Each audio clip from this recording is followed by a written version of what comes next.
যেহেতু আমরা মুসলিম বিশ্বের সরকার ও ওয়াইসির মতো মুসলিম উম্মার প্রতিনিধিত্বকারী সত্যশক্তি মন্দির দৃঢ়ভাবে আহ্বান জানাই, এক, ইসরায়েলের সাথে অর্থনৈতিক, সামরিক ও কূটনৈতিক সকল সম্পর্ক অবিলম্বে ছিন্ন করতে হবে।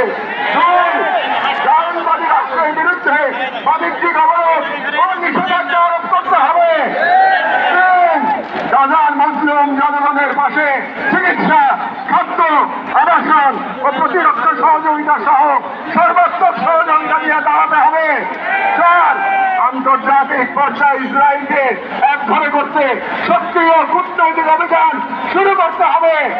এবং পাঁচ, জায়নবাদের দোষর ভারতের হিন্দুত্ববাদী শাসনের অধীনে মুসলিমদের অধিকার হরণ, বিশেষ করে ওয়াকফ আইনে হস্তক্ষেপের মতো রাষ্ট্রীয় আগ্রাসনের বিরুদ্ধে ওআইসি ও মুসলিম রাষ্ট্রগুলোকে দৃঢ় প্রতিবাদ ও কার্যকর কূটনৈতিক অবস্থান নিতে হবে। কারণ রক্ত প্রবাহে আমরা লজ্জিত হওয়ার আগে গাজার পাশে দাঁড়ানোই উম্মার জন্য সম্মানের একমাত্র পথ। এবং যে নেতৃত্ব আজ দিও তার ইতিহাসের কাঠগড়ায় দাঁড়াতে বাধ্য হবে।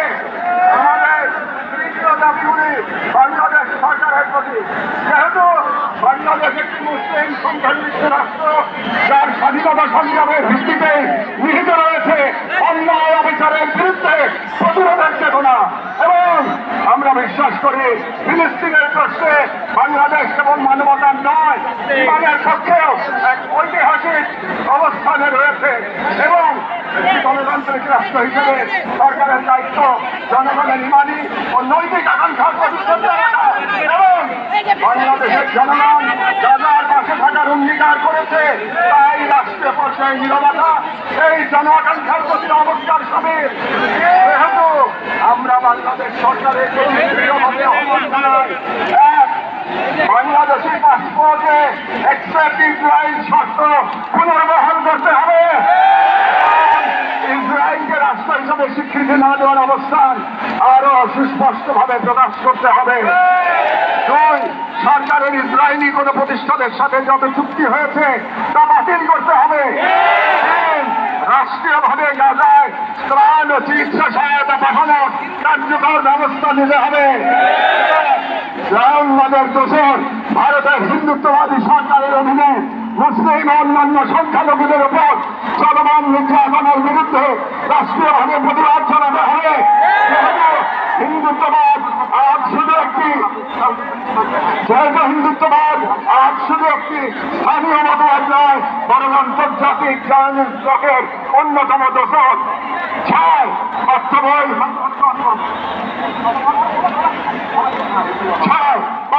ও শিক্ষানীতিতে আল-আকসা, ফিলিস্তিন এবং মুসলিমদের সংগ্রামী ইতিহাসকে অন্তর্ভুক্ত করতে হবে।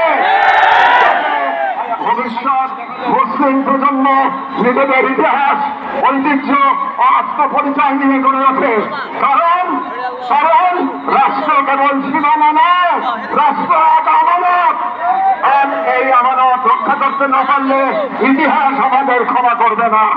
আমাদের সর্বশেষ দাবিগুলো নিজেদের প্রতি, যা মূলত একটি অঙ্গীকার দেওয়া।